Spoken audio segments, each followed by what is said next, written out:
Good morning, everyone, and welcome to Intuitive Readings by Darcy. I'm Darcy, and today first of all, today is October 18th, and this show will deal with October 18th to October 24th. And I started this so that I could introduce tarot cards or oracle cards. And today I'm only introducing a deck of tarot cards.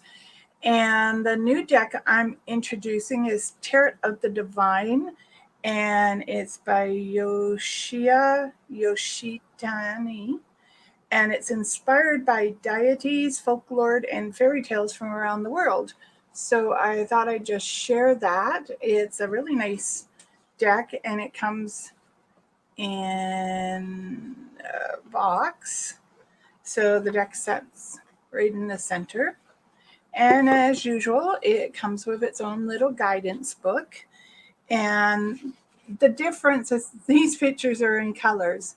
Most books only have them in black and white. And so it's really nice that the deck has a book with colored pictures.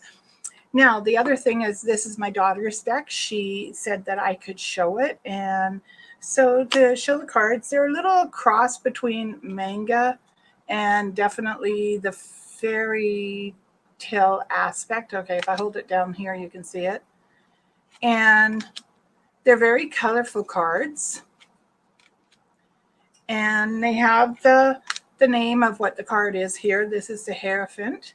Normally the Hierophant is a man, but interesting enough, she's female in this one. And there's a little bend towards First Nations on this one. So I would say, or Aboriginal folklore. And I would say that this is probably Princess Pocahontas by the looks of it. And I'm taking a wild guess. I'm at liberty here to figure out what the author was trying to get across when she made the deck.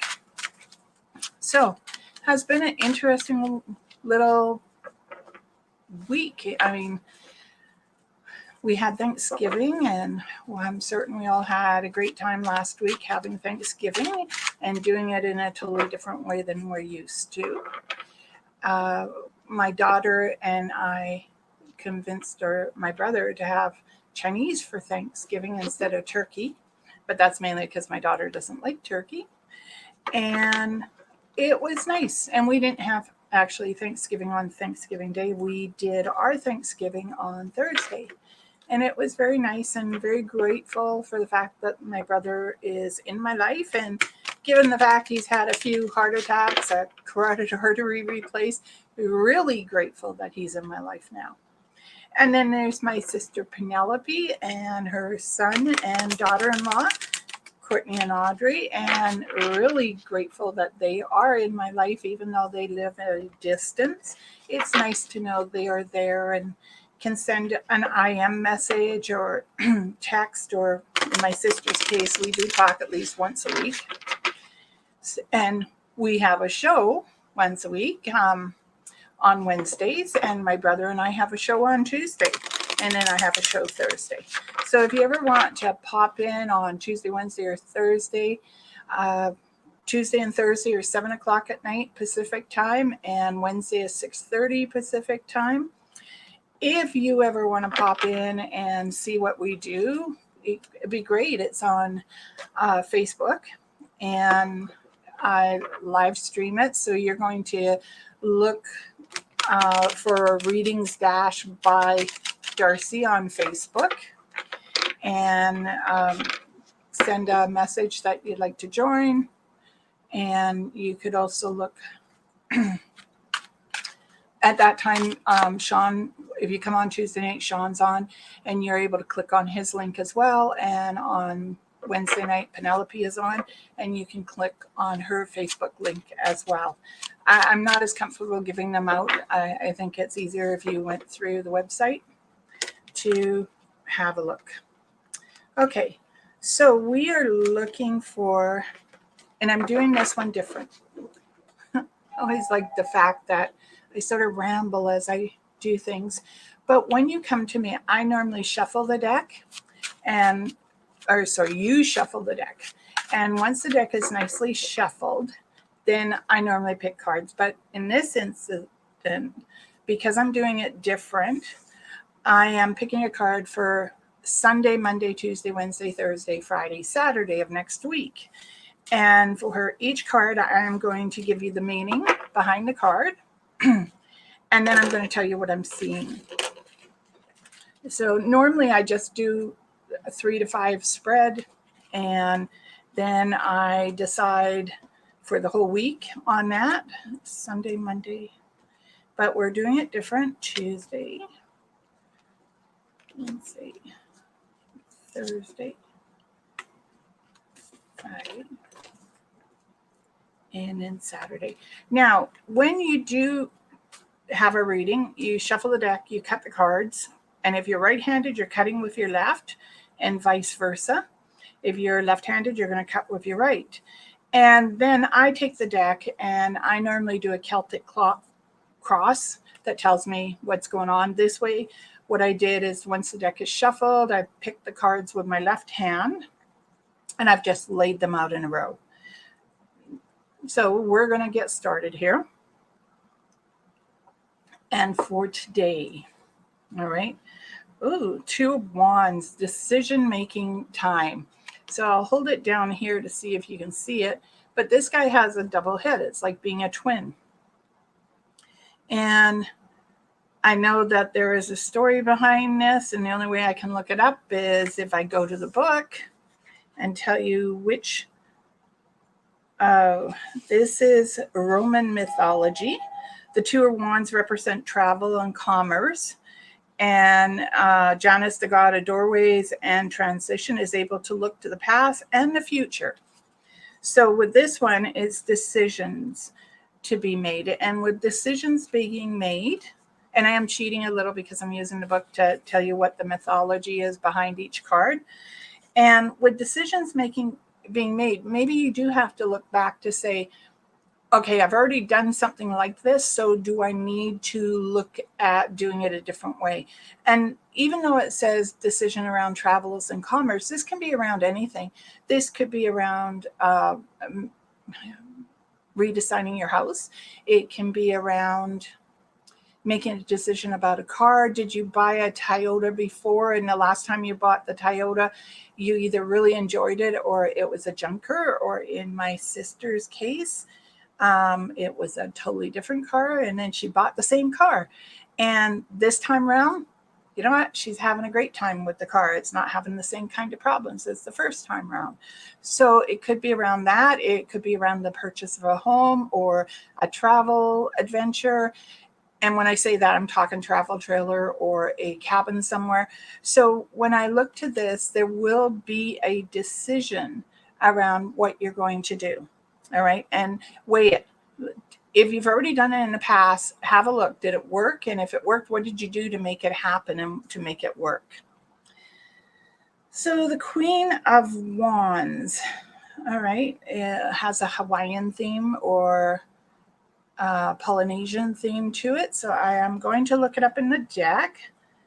And the Queen of Wands is, sorry, it's going to take a little more time when I'm looking them up. Hawaiian deity. The Queen of Wands represents a fiery force. The volcano goddess peels. Rage can be destructive, but her blessings are just as powerful. She is creative of dance and nourishment, the rich soil. So this could be a card. This is for Monday. And this is optimism. This is confidence. This is going into something knowing that you're pulling all that energy, that fiery, confident, optimistic energy with you. So Monday, even though Monday's always that, oh my God, I'm back to work day, this is a day where you're going to look at, and now it may be connected to the decision-making process from Sunday. So you may be looking and saying, okay, that's it. This is what I'm doing. Now, the wands normally do represent work as well. So it could be a decision around work, but it's also a passion for something. It's like you're putting your passion into something that really makes sense for you and not for anyone else. Okay, so remember that when you're making a decision, it is important that you have that passion, that get go, that everything you would like is falling into place. Now, Tuesday, October 20th, Seven of Swords. Okay, so again, I'm sort of guessing maybe Aboriginal history, or it could be Mexico, or it could be Peru. So what we're going to do, and when I look at it, what I think of is a thief in the night, someone who's stealing something, okay, or stealing an idea or taking credit for something that you're doing. And the thing is, you could rear that ugly monster of jealousy, or you could allow the person or talk to the person after the fact. Okay, so Pacific Northwest, Sahelish legend. The Seven of Swords is a trickster, and a coyote represents deceit in all forms, from small pranks to terrible scandals. So, this is strategy. This is having a plan in place. So, it's all leading back to Sunday. So, Sunday you're thinking this is what I'm going to do. Monday you're confident of it. And now on Tuesday you're going to make a plan. And you're going to have that plan by being conscious of what you're doing. And you may have to make a few changes. You may have to borrow. Oh, you might be the one borrowing the idea of how to do something. So you may be talking to someone about this plan, and they may have an idea, a concept, a way of doing what you're looking for, and it may not quite fit in with the way you're hoping it would go, but nonetheless, it should fall into place for you. Okay, the next one is the High Priestess. This makes me think of Aladdin's lamp. Okay, so we're going to have a look. We're going to see what the High Priestess is. And with the High Priestess, she's one of your major cards. So when you start pulling the major cards, the High Priestess is actually the Empress in a tarot deck. And the major cards say this is what's happening. Now, if you got a whole load of major cards, it would say this is the way it's going. There's not going to be a lot of change to it, but because there's only one right now, and the High Priestess, Turkey, Arabic, a folklore, and the High Priestess is the keeper of vast knowledge. So the idea concept you have at the beginning of the week today, and to look at it and know you have the knowledge to pull it off. But this, again, can relate to anything. I just like to step back to Tuesday for a minute, because one of the things I'm hearing from Spirit is, yes, it may be connected to your idea on Sunday, the confidence of going forward, but it may also be something else. Like, don't leave your identity laying down somewhere. Don't leave your purse, your wallet on a shelf and not know where you put it. So just be a little cautious about your personal information and your personal belongings on Tuesday. Now on Wednesday, the High Priestess is wisdom, intuition. So it's just pay attention to all the signs that are around you, and maybe keep note of them, especially if you're trying to open up an intuitive gift. So it could be keep note of your intuitive gift by having a little notebook, which is on the floor, but it's about this size, and keeping track. And also wisdom and intuition around money. Okay, there seems to be something there. I'm hearing a little naggy thing in my head saying, tell them to be careful of their money. So I am going to say that, don't be careless. Don't throw your money around. Don't spend it needlessly. Just be on top of what you're doing. So maybe keep a record of where your money is going. All right, so the next card for Thursday is the Five of Coins. And the Five of Coins is about money. Okay, in this little case, it's the little matchbook girl. And this is Denmark, and it's a Danish fairy tale. And the Five of Coins represents financial hardship and feeling left out in the cold. And with this, and it's true, the five of coins in any deck feels like that. But with this, it says that as long as you are cognitive of what you're doing with your money, that you're not letting it slip through your finger like water in a vase, that you can be okay, that you can look after yourself, and that you're not going to find yourself destitute in old age or even right now, as long as you are looking after how you spend your money. It's if we become a little slack on trying to save money, or if we become a little slack on, oh, I want this, and you're buying stuff all the time, there's a very good chance that you're not going to have money for your future. So it is important. It's one thing to indulge ourselves once in a while, but it's another thing if we're doing it on a daily basis, unless we actually have the money to do it with. And I don't know about who's ever watching this, but I know that I have to save money because I never know what's going to happen. Pun there, isn't it? I don't know what's going to happen financially for myself. So I try to do the theory of 10% of my paycheck goes into the bank. Doesn't always work because I have two cats and a car and a daughter. So it doesn't always work.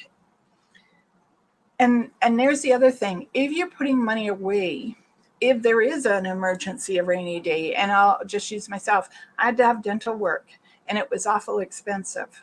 So because I had that money tucked away, I was able to do the dental work. I didn't have to say, oh, I'll leave it. I'll see what happens in a bit. So there is that as well. Having the money put away so for a rainy day is really important. Now the next one is Five of Wands. And again, this one looks like Eastern. I would say maybe India, Pakistan, Delhi. And so I'm going to have a look again in the book. And wands do represent employment.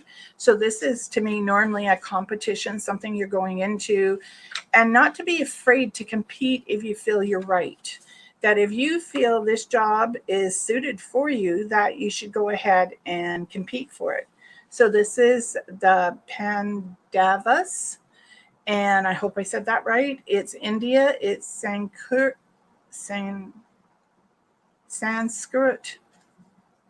epic poem. The Five of Wands is represented here by the Pandavas, five brothers who embody unity in the face of conflict. The five brothers have been known to bicker and play fight, but they also care deeply for one another. The resolution to their strife only comes from good communication. And so when I do look at this is about being able to overcome difficulties. And if you're working together with someone, if you're having difficulties with a coworker or even difficulties at home, the communication skill is extremely important. And this could also be a volunteer position. I've been in volunteer positions where people don't always get along, but if you can have that opportunity to sit down as a team or as one-on-one and talk to people, I do honestly believe the communication skills open up a lot more, and that you're able to find a solution to any problem as long as you're willing to talk. And a lot of people aren't willing to talk, so it is important. And some people, it's very difficult to talk about what's going on around them, and they have a problem, and maybe they don't know how to approach their coworker or a family member.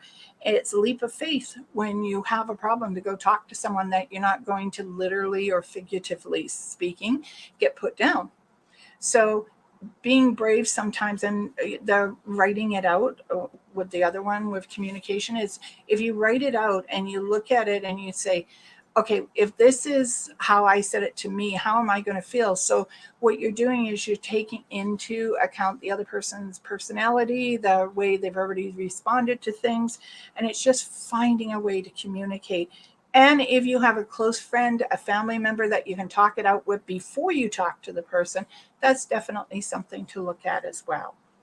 So the last one for Saturday is the Knight of Swords.